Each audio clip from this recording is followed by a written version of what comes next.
Hello, this is Eric. So you can see I have both of my Toshiba HD DVD media players.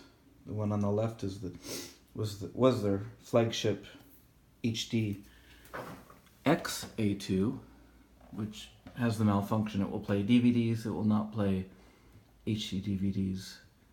The one on the right is their earlier and less expensive HD-A2.